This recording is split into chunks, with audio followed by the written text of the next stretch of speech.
تو اللہ کا نام لے کر جو بڑا مہربان نہایت رحم والا ہے۔ خضر نے کہا کیا میں نے نہیں کہا تھا کہ تم سے میرے ساتھ صبر نہیں ہو سکے گا؟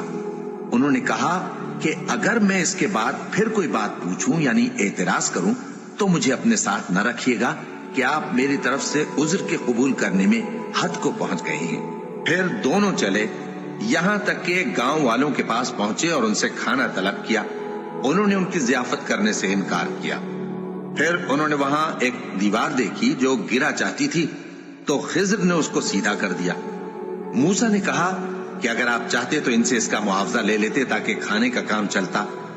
خضر نے کہا کہ اب مجھ میں اور تم میں علیحدگی، مگر جن باتوں پر تم صبر نہ کر سکے میں ان کا تمہیں بھید بتائے دیتا ہوں کہ وہ جو کشتی تھی غریب لوگوں کی تھی جو دریا میں محنت کر کے یعنی کشتیاں چلا کر گزارا کرتے تھے، اور ان کے سامنے کی طرف ایک بادشاہ تھا جو ہر اچھی کشتی کو زبردستی چھین لیتا تھا۔ تو میں نے چاہا کہ اسے عیبدار کر دوں تاکہ وہ اسے غصب نہ کر سکے، اور وہ جو لڑکا تھا اس کے ماں باپ دونوں مومن تھے۔ ہمیں اندیشہ ہوا کہ وہ بڑا ہو کر بد کردار ہوگا تو کہیں ان کو سرکشی اور کفر میں نہ پھنسا دے، تو ہم نے چاہا کہ ان کا پروردگار اس کی جگہ ان کو اور بچہ عطا فرمائے جو اخلاقی پاکیزگی میں بہتر اور محبت میں زیادہ قریب ہو۔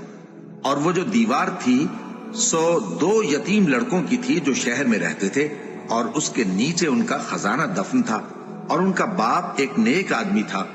تو تمہارے پروردگار نے چاہا کہ وہ اپنی جوانی کو پہنچ جائیں اور پھر اپنا خزانہ نکالے۔ یہ تمہارے پروردگار کی مہربانی ہے، اور یہ کام میں نے اپنی طرف سے نہیں کیے، یہ ان باتوں کی حقیقت ہے جن پر تم صبر نہ کر سکے۔ اور تم سے ذوالقرنین کے بارے میں دریافت کرتے ہیں، کہہ دو کہ میں اس کا کسی قدر حال تمہیں پڑھ کر سناتا ہوں۔ ہم نے اس کو زمین میں بڑا اقتدار دیا تھا اور ہر طرح کا سامان اس کو عطا کیا تھا۔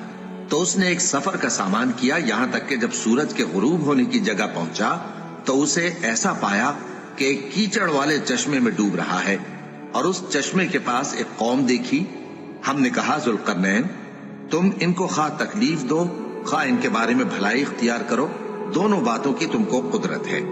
ذوالقرنین نے کہا کہ جو کفر و بد کرداری سے ظلم کرے گا اسے ہم سزا دیں گے، پھر وہ اپنے پروردگار کی طرف لوٹایا جائے گا تو وہ بھی اسے بڑا عذاب دے گا، اور جو ایمان لائے گا اور عمل نیک کرے گا اس کے لیے بہت اچھا بدلہ ہے، اور ہم اپنے معاملے میں اس سے نرم بات کہیں گے۔ پھر اس نے ایک اور سامان سفر کیا، یہاں تک کہ سورج کے طلوع ہونے کے مقام پر پہنچا تو دیکھا کہ وہ ایسے لوگوں پر طلوع ہوتا ہے جن کے لیے ہم نے دھوپ سے بچاؤ کی کوئی اوٹ نہیں بنائی تھی۔